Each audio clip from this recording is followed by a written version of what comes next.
Somewhere in the high desert of the American Southwest, carved into canyon walls and scattered across 1,000 square miles of sandstone, there are buildings that have stood empty for 800 years. Perfect masonry, 5 stories tall, aligned with the stars, and completely abandoned. The textbooks will tell you a civilization vanished here. A peaceful farming people who built one of the most sophisticated cultures in pre-Columbian North America, then simply disappeared around 1200 AD. For a century and a half, that was the story. A mystery with no ending. Then ancient DNA was extracted from the bones they left behind, and when the results came back, almost every part of the textbook story fell apart. The Anasazi were never who we were told they were, and more unsettling than that, they never actually vanished. What the DNA revealed is stranger than disappearance, and it has been hiding in plain sight the entire time. To understand what the DNA overturned, you have to first understand what the DNA was overturning, and that means going back to a civilization that, for nearly 3 centuries, was the most sophisticated thing happening north of Mexico. Chaco Canyon sits in the high desert of northwestern New Mexico, a shallow cut of sandstone about 9 miles long, surrounded by nothing. No river of any consequence, no fertile valley, no obvious reason, looking at it today, why anyone would build anything there at all. And yet between roughly 900 AD and 1150 AD, it became the political, religious, and architectural center of a civilization that stretched across 90,000 square miles, an area larger than Ireland. They built great houses, more than 150 of them. Massive stone structures rising up to 5 stories, some containing over 600 rooms, constructed with a standard of masonry that modern builders still find difficult to replicate. The walls were engineered with interior rubble cores faced in precisely cut sandstone veneer. The rooms were aligned to track the movements of the sun and moon across decades-long cycles. At least one structure, a spiral petroglyph on Fajada Butte, marked the summer solstice to within a matter of minutes. The design showed astronomical precision, and they connected it all. A network of roads, some of them 30 feet wide, ran in perfectly straight lines across the canyon country for hundreds of miles. These were not trade routes in any ordinary sense. They climbed cliffs rather than going around them. They ignored terrain. They were built to communicate something about the culture that made them, not simply to move goods from one place to another. At the center of it all sat the kivas, circular, sunken, ceremonial chambers built into the heart of every great house. Some small, some large enough to hold hundreds of people at a time. These were the gathering places, the altars, the rooms where whatever held this civilization together was reinforced, generation after generation for nearly 300 years. By every measurable standard, Chaco was extraordinary. The planning, the engineering, the astronomical precision, the scale of coordinated labor required to build it all. This was not a scattering of villages. This was something larger, something organized, something with a center of gravity. And then, around 1200 AD, it ended. Not gradually, not slowly. The great houses were abandoned within a few generations. The roads fell silent. The population that had built and maintained one of the most ambitious construction projects in prehistoric North America simply walked away and left it all standing. Perfect masonry, 5-story walls, ceremonial chambers full of ritual objects. Empty. For a long time, this was treated as one of the great mysteries of American archaeology. What had happened here? Where had everyone gone? The answer that settled into textbooks across the 20th century was reassuring. A peaceful farming civilization, democratic, egalitarian, nearly utopian. A people who worshipped the sun and the corn and the seasons, who lived in harmony with the land and with each other, and who, for reasons unknown, eventually dispersed into the wider desert and faded from history. They were given a name borrowed from the Navajo language, Anasazi, a word now understood to carry uncomfortable connotations, which is why many archaeologists today prefer ancestral Puebloan. But for most of the last 100 years, Anasazi was the name attached to the mystery. And the mystery had a tidy shape. A civilization rose, a civilization vanished. Here are the ruins they left behind. That was the story. It was the story in museums. It was the story in documentaries. It was the story taught to generations of school children and repeated in scholarly textbooks. Peaceful farmers, lost civilization, vanished people. The problem is that nearly every part of that story was built before anyone could read the bones, before ancient DNA analysis existed, before forensic taphonomy existed as a rigorous discipline, before anyone had sequenced the genetic material from the skeletons buried beneath those great houses and compared them to the populations living across the Southwest today. The textbook version of the Anasazi was constructed from pottery, architecture, and a great deal of wishful thinking. It was a story written in the absence of the most important evidence. When that evidence finally arrived, in the form of ancient DNA pulled from bones that had been sitting in museum drawers for a century, it did not gently revise the textbook version. It dismantled it. Ancient DNA analysis is exactly what it sounds like. Scientists extract genetic material from skeletal remains that have been in the ground for hundreds or thousands of years, sequence it against modern genomes, and build a detailed biological portrait of who those people were, where they came from, and how they are related to the population still living today. It is, in every meaningful sense, a time machine made of bone. For most of the 20th century, this was not possible. The technology did not exist. Archaeologists studied the Anasazi with pottery fragments, architectural analysis, and the oral traditions of descendant communities when those communities were consulted at all. They built elaborate theories on the shape of a corn-grinding stone or the style of a ceremonial vessel. They were doing the best they could with the tools available. But the bones themselves, the actual biological record of who these people were, sat in museum drawers largely unread. Then in the 2010s, ancient DNA sequencing reached a level of precision that allowed researchers to extract readable genetic material from Chacoan skeletal remains. And the first study to do this at Pueblo Bonito, the grandest great house in the canyon, produced a finding that should have ended the peaceful egalitarian narrative on its own. The individuals buried in room 33, one of the most elite crypt chambers in Pueblo Bonito, were not a random cross-section of the Chacoan population. They were related, closely, through the female line, across 9 generations. This was a Matri dynasty, a ruling lineage that had buried its dead in the same chamber, in the same great house, for more than 300 years. Reed mats, turquoise by the thousands of pieces, conch shell trumpets from the Pacific coast. These were not the graves of equal citizens in a democratic farming community. These were the tombs of a hereditary elite, a ruling class that had held power in Chaco for the entire span of its rise and collapse. The textbooks had described a people without kings. The DNA described a dynasty. That alone was enough to force a rewrite of the standard narrative. But it was the second finding that genuinely unsettled the field. When researchers compared the broader Chacoan genetic profile to the surrounding populations of the ancient Southwest, something did not align. The ancestral Puebloans of the wider region shared a clear, consistent genetic signature. The hunter-gatherer and early farming lineages that had lived in the desert for thousands of years before Chaco rose were detectable in nearly every skeletal sample across the 4 corners.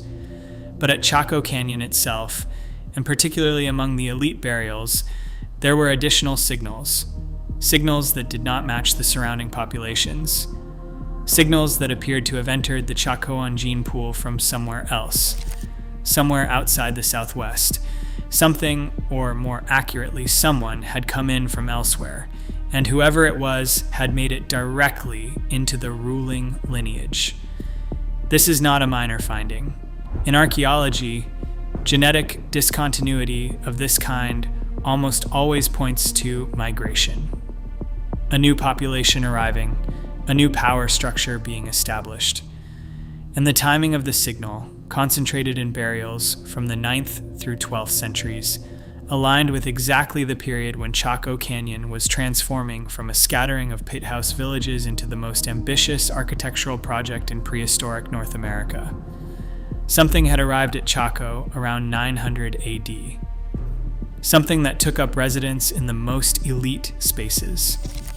Something that introduced a new genetic signal, a new architectural ambition, and apparently a new concept of how power should be organized. The question that followed was obvious. Where had it come from?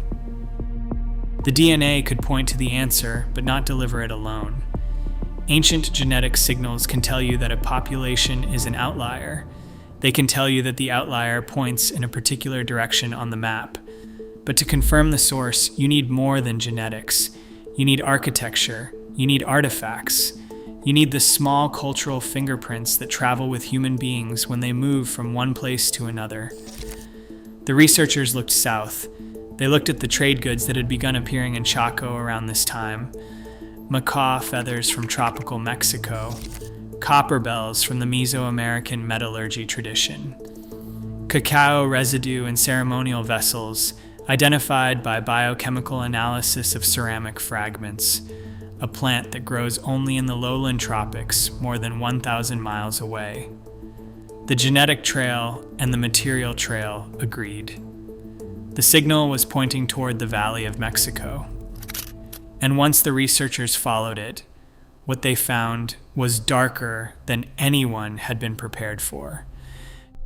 To understand what the DNA was pointing at, you have to understand what was happening 1,000 miles to the south in the centuries before Chaco exploded into its golden age.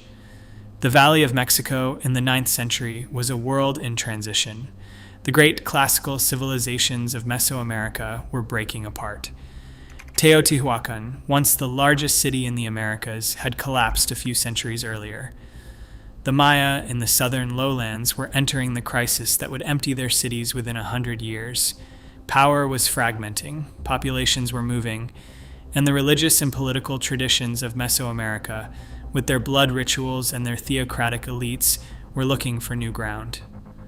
Around this same time, Chaco Canyon in the American Southwest began to change. The architectural evidence was the first thing that struck researchers as strange. At Wupatki, on the western edge of the Chacoan world, archaeologists found a ball court. Not a version of one, an actual Mesoamerican ball court, of the kind used for the ritual games played across the Valley of Mexico for more than 1,000 years. There was no tradition of ball courts anywhere else in the Southwest. No local evolution that could explain how one had appeared in the Arizona high desert. It had been imported. Inside Chaco Canyon itself, at the great house called Chetro Kettle, a colonnaded facade was built along one of the central walls. Columns arranged in a row along a ceremonial space, exactly matching the architectural style of Mesoamerican temples hundreds of miles to the south. No one in the surrounding Southwest was building anything like it. At some point later in Chaco's history, someone filled the columns in, as if the signature had become uncomfortable. But the original construction was unmistakable. Someone at Chetro Kettle had been building in the style of the Valley of Mexico. Then came the teeth. In the ceremonial heart of Pueblo Bonito, among the elite burials that had already yielded the dynastic matrilineal signal, researchers found a single filed tooth.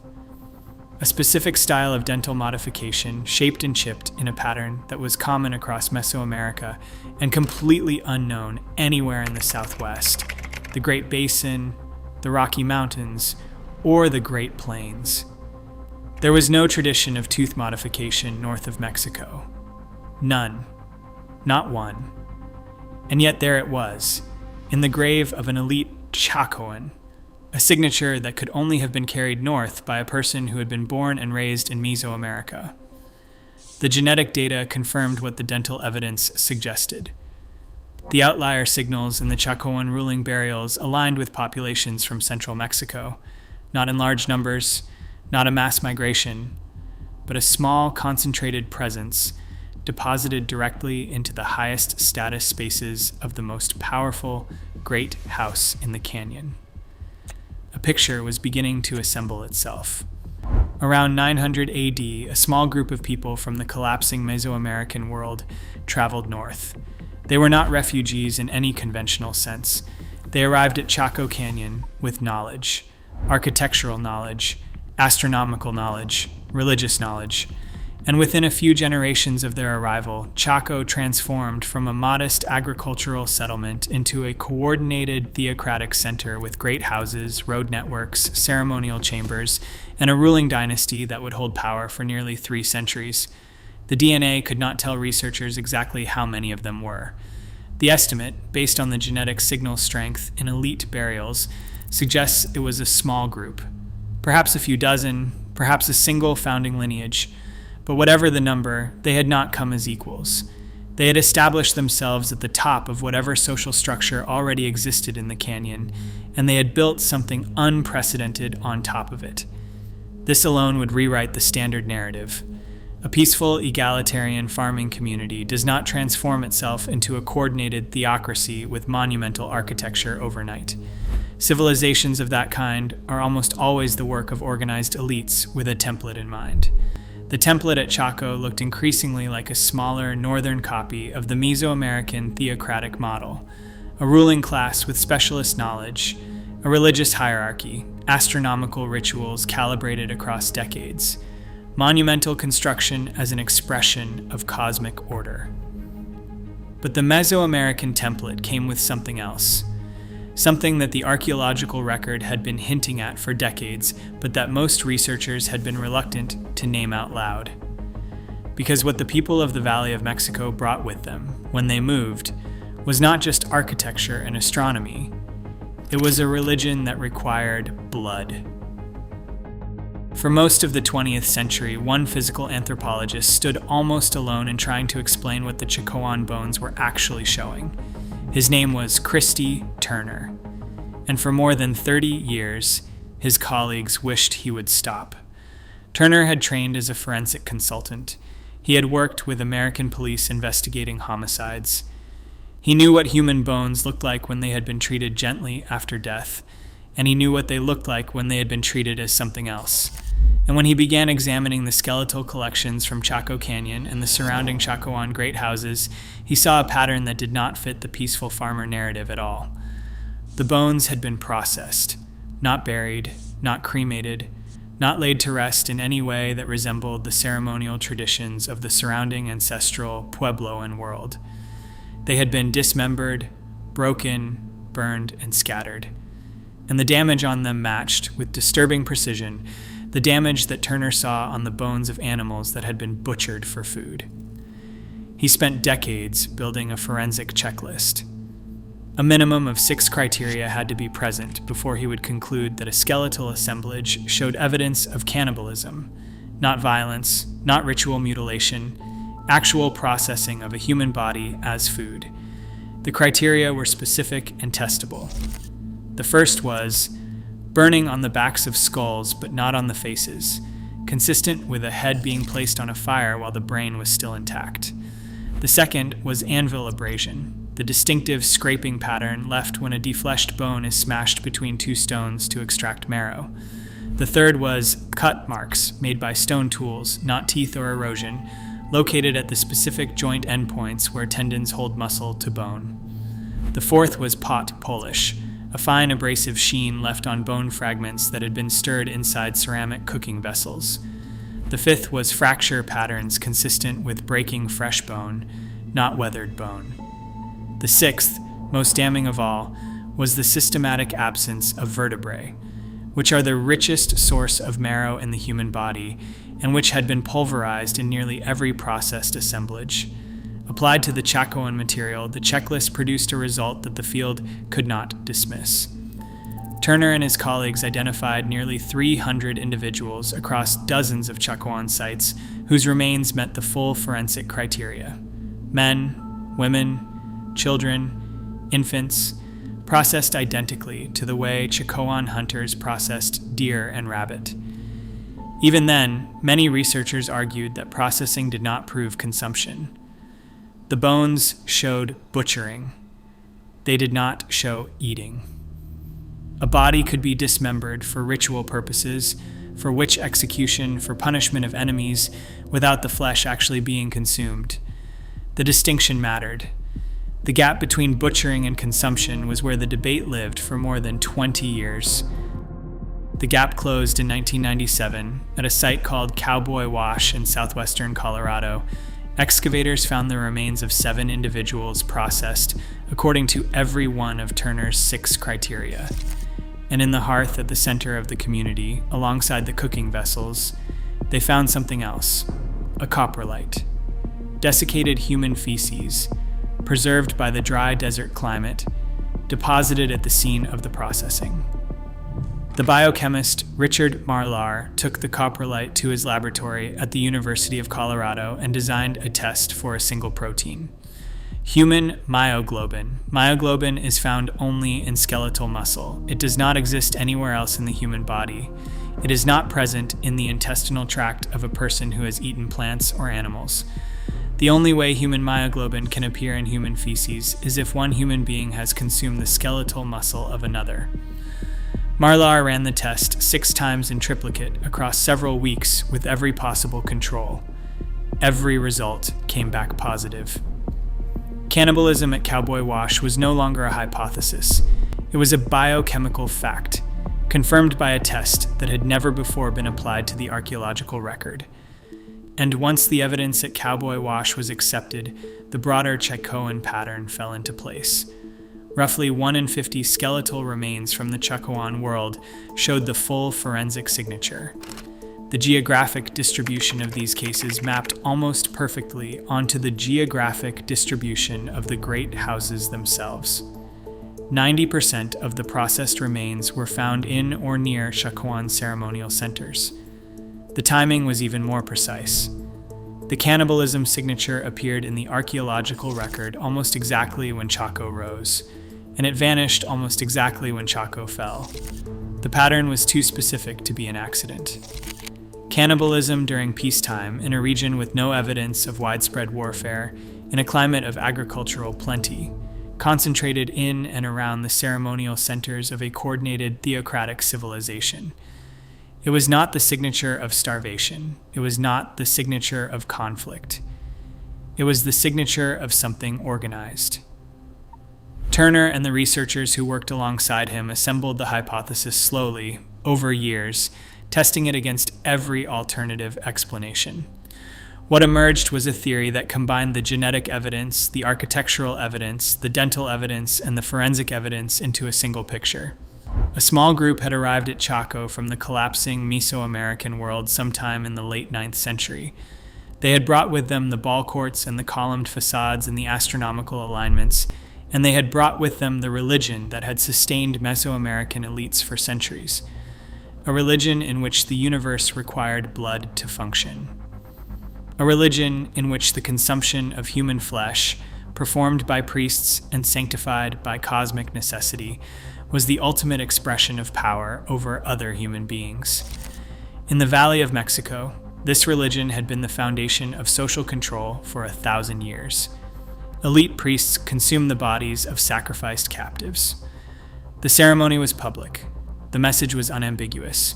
The gods demanded it, the priests administered it, and anyone who resisted the system would themselves become the next offering. Transplanted to the American Southwest, this religious model did not require a large population of believers to function.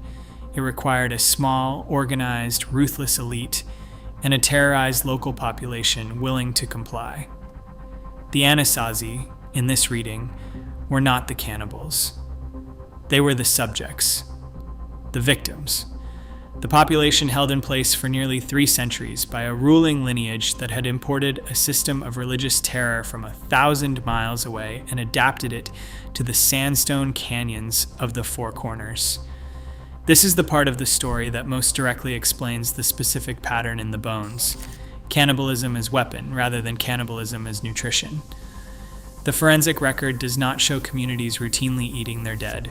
It shows concentrated, catastrophic events. Entire families processed in a single night. Children killed alongside their parents. bodies dismembered with ceremonial precision and left scattered in the ceremonial rooms of great houses, where everyone in the region would know what had happened and why. The purpose, Turner argued, was not food. The purpose was message. A terror campaign requires relatively few victims to subjugate a population of thousands. Word of what had happened in one village was enough to guarantee compliance in 50 others. The threat did not need to be carried out often. It only needed to be credible. And in a culture that revered the ceremonial centers of Chaco as the religious heart of its world, the message delivered through those ceremonial centers carried overwhelming weight. This is where the story becomes genuinely difficult to tell responsibly, and it needs to be said clearly. The Pueblo descendant communities, the Hopi and Zuni and Acoma and the Rio Grande Pueblos, have contested this interpretation for decades. They have pointed out, correctly, that cannibalism accusations have been used throughout American history to dehumanize Native peoples. They have argued that the forensic evidence, however precise, cannot reconstruct the meaning of the events it records. And they have insisted that whatever happened at Chaco happened to their ancestors, not because of them. That distinction matters. The evidence itself, the genetic signals, the dental modifications, the architectural signatures, the myoglobin in the coprolites, supports exactly that framing. A small Mesoamerican-derived elite, a terrorized local population, a theocratic system maintained through religious violence until the system finally collapsed under the weight of its own contradictions. What the descendant communities have said all along, and what the DNA now appears to confirm, is that the cannibalism at Chaco was not a feature of Puebloan culture. It was a feature of what had been done to Puebloan culture by an imported ruling class that used a borrowed religion to hold power for 2.5 centuries. The Chacoan world was not built on consent. It was held together by terror. And terror, as every civilization that has ever relied on it eventually discovers, is a system with an expiration date. Around 1150 AD, the expiration date arrived, and when it did, everything that had been constructed on that foundation came apart at once. The collapse did not arrive from a single direction. It arrived from several at once, and the timing of its arrival is one of the most precisely documented transitions in North American archaeology. The first signal came from the climate. Tree ring analysis across the Four Corners region, a method that allows researchers to reconstruct rainfall patterns year by year going back more than 1,000 years, shows that the warming trend that had sustained Chacoan agriculture for the better part of 3 centuries broke in the middle of the 12th century. Between roughly 1130 AD and 1180 AD, the Southwest entered a prolonged drought. Winters became colder, summers became drier. The rainfall patterns that had allowed Chacoan farmers to grow maize at altitudes and in soils that should never have supported it began to fail, season after season, in a pattern that lasted long enough to break the agricultural foundation of the entire system. Chaco had always been vulnerable to this. The canyon itself had no reliable water source. The great houses and the roads and the ceremonial centers had been sustained by an immense coordinated effort to move food and materials from the outlying regions into the ritual core. When the outlying regions could no longer produce surpluses, the ritual core lost the ability to feed itself. The theocratic system that had commanded hundreds of square miles of territory began to contract. The tribute stopped flowing. The coordination broke down. And then the second signal appeared, and this one is visible in the bones. The cannibalism signature, which had been present in the Chacoan archaeological record for more than 200 years, begins to disappear almost exactly when the drought begins.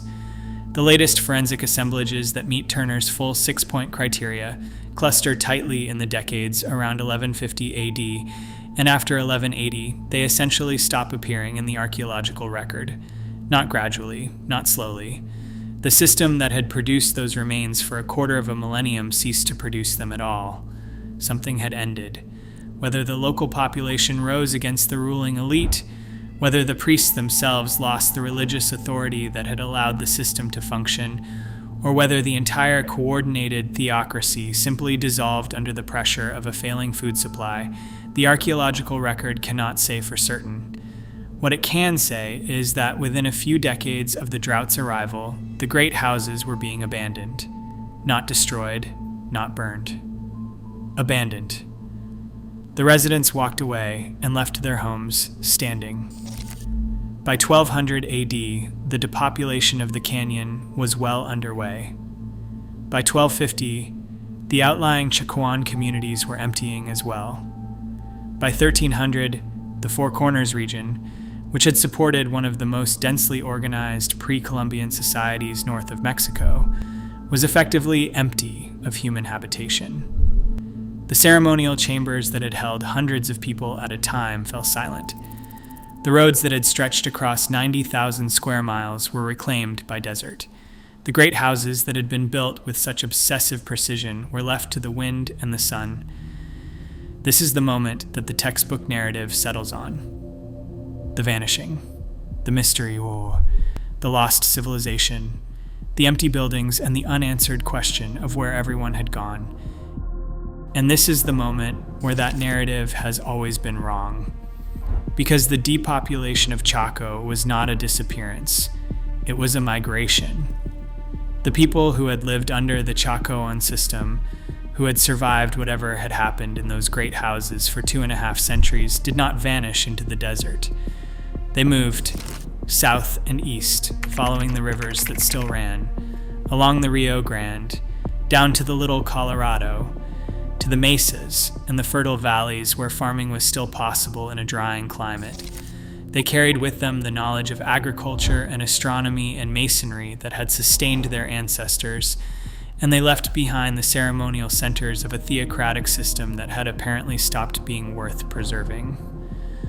The archaeological trail goes quiet at this point. The forensic record becomes thin. The great houses sit empty. And for more than 6 centuries, the story of where those people went was told only in the oral traditions of their descendants, traditions that the academic world largely refused to treat as evidence. What ancient DNA has now done, in a series of studies completed over the last decade, is confirm what those oral traditions had been saying all along. The Anasazi did not vanish. Their descendants have been living in plain sight the entire time. The question was never where the Anasazi went. The question was why anyone ever believed they had gone at all. A civilization was called lost while its descendants lived in plain sight. A people were called vanished while they farmed the same valleys and performed the same ceremonies and carried in their bodies the exact biological record of the ones who had built the great houses. The oral traditions told the story accurately for 800 years. The archaeologists simply refused to listen. Ancient DNA did not rediscover the Anasazi. It confirmed what had never actually been forgotten, except by the people who came later and decided the story needed an ending. The real mystery of the American Southwest is not what happened to the people who built Chaco Canyon. It is how long it took the rest of us to notice they were still here.